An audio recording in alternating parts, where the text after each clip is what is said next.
Oke, assalamualaikum warahmatullahi wabarakatuh. Kembali lagi bersama saya Raska Zain Ramadan di kelas framework lanjutan. Dan kali ini kita kembali lagi dengan tugas project saya. Itu dengan tentang yaitu adalah perkenalan JSON search ya. Ini bagian ini JSON search. Kali ini saya akan coba untuk menjelaskannya itu adalah JSON search adalah proses mencari atau mengekstrak data tertentu dari sebuah file atau objek JSON JavaScript Object Notation. JSON sendiri adalah format penyimpanan dan pertukaran data yang sering digunakan dalam aplikasi web dan API karena ringan dan mudah dibaca. Contohnya itu ada seperti ini.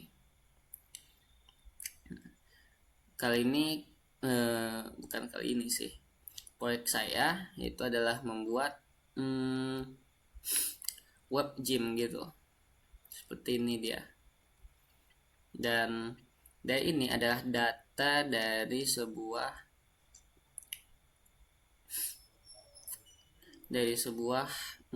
seperti pada dalam tabel ini. Nah, seperti itu. Nah, untuk menampilkan data JSON list, kita harus membuat folder baru di Rust Gym app, dan kita harus membuat folder barunya lagi yang sebelumnya itu adalah web yang lama. Kembali kita akan membuat web yang baru, yaitu ada Code 4. Cukup kita menyiplak dari web yang lama komponen-komponennya ini dan masuk ke sini. Boom boom boom. Dari CSS, JSON, JSX. Ya, itulah. Nah, di sini yang bisa dibilang sebetulnya isiannya ini masih ada di dalam yang ini. Jadi cuma tinggal diubah-ubah segala macam, ditentukan warnanya. Salah sih. Ditentukan warnanya, ditentukan kategorinya, training, wellness, cardio, strength, dan tentunya ada level-level tertentunya, beginner, intermediate, ya seperti itu. Dan bisa dibilang saya membuat JSON-nya itu 20 buah, dan 20 buah itu saya menerapkan admin, jadi admin. Dan di admin itu sendiri kita akan melakukan penyampaian ke konsumen bahwa ada program-program tertentu yang mungkin menarik kepada para konsumen, seperti personal training, yoga class, dan dikelompokkan pada berbagai kelas-kelasnya itu. Di kelas-kelasnya itu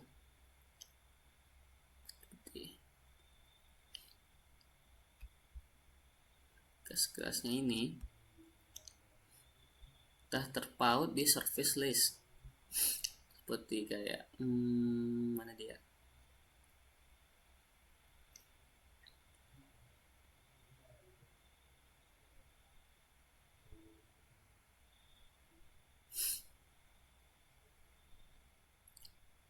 Nah, ini seperti ini, ada coach, durasi, dan harga.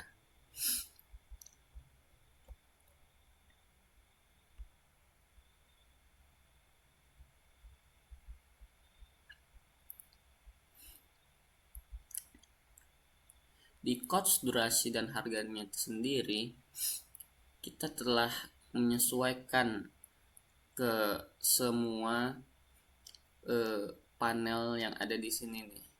Jadi kita hanya tinggal merubah sedikit, seperti contohnya di bagian personal training. Kita dengan mudah mengubah alur kelasnya tersendiri yang awalnya mungkin advance menjadi apa ya. Nah, dari sini aja beginner.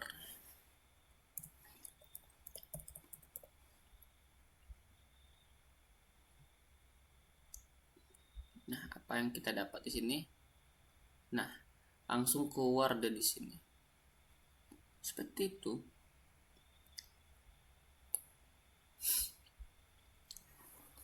Nah, pencocokannya lagi sama seperti ini. Nah, mungkin ada yang penasaran tentang bagaimana cara saya mengaplikasikan gambar yang bisa bergerak seperti ini.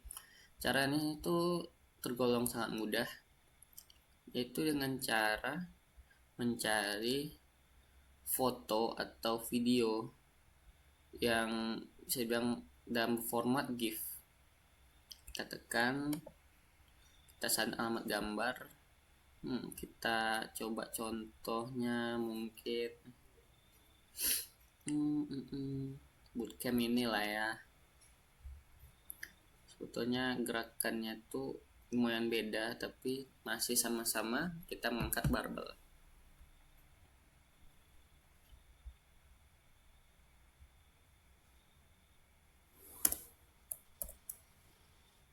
Nah, kita telah mengubah gambarnya menjadi bergerak seperti itu.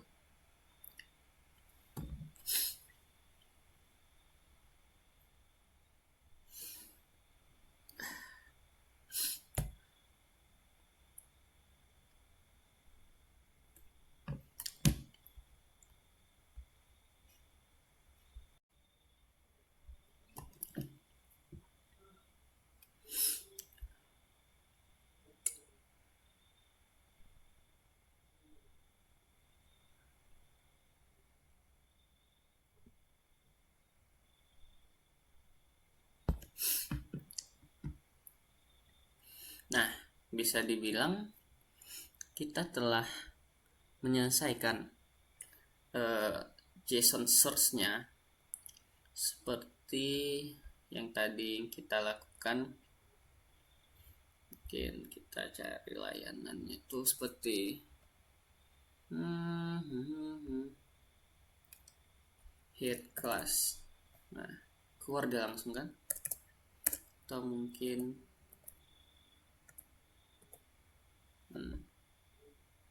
yoga class. Bisa dibilang ini yang termasuk yang ada TER-nya.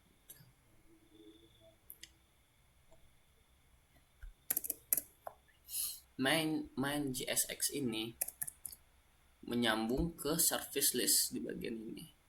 Jadi kalau kita ingin mengubah ini, kita harus mengubah di bagian ini dan akan berpengaruh pada di main JSX ini. Seperti itu.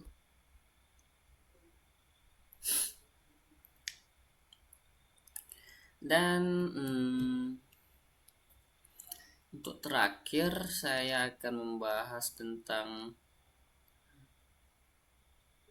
responsive dan desain, yaitu mungkin bisa bilang Tailwind CSS. Tahuin CSS sendiri. Tunggu.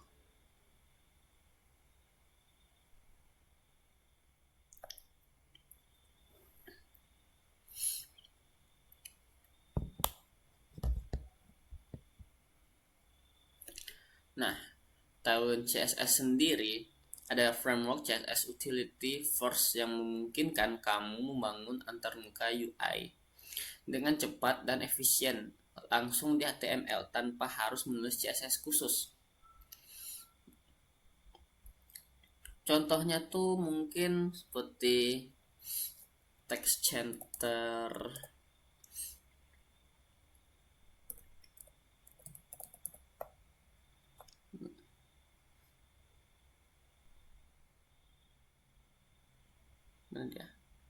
nah text center ini contohnya ya, ciri-cirinya tuh ya seperti ini. Text center tidak ada komponen siap pakai seperti Bootstrap, tapi bisa bikin desain sesuai keinginan dengan kombinasi yang berkelas. Sangat cocok untuk developer yang ingin kontrol penuh atas desain. Seperti itu. Kelebihannya, cepat membangun layout, konsisten dalam styling, mudah dikustomisasi file. Kekurangannya, di awal HTML bisa tampak penuh class dan butuh waktu untuk terbiasa. Seperti itu.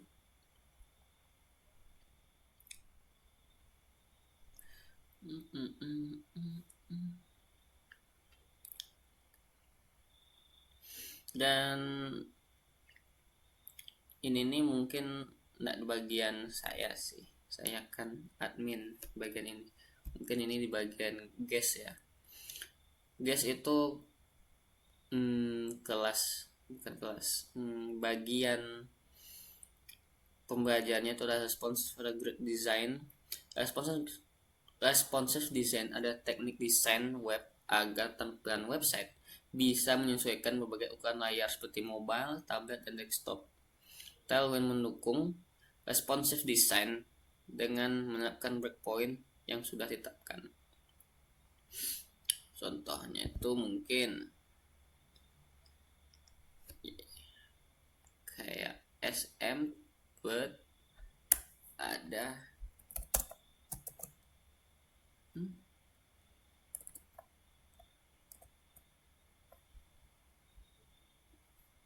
nah SM Grid apa gini.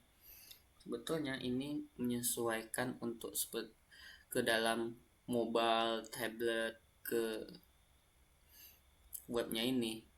Jadi bisa diakses melalui HP atau seperti itulah.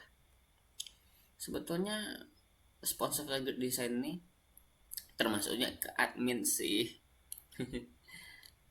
Ya, seperti itulah.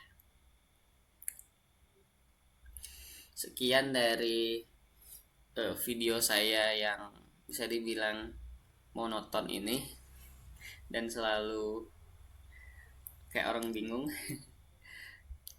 Mohon maaf apabila ada kesalahan kata dan kesalahan tindakan. Sekali lagi, wassalamualaikum warahmatullahi wabarakatuh.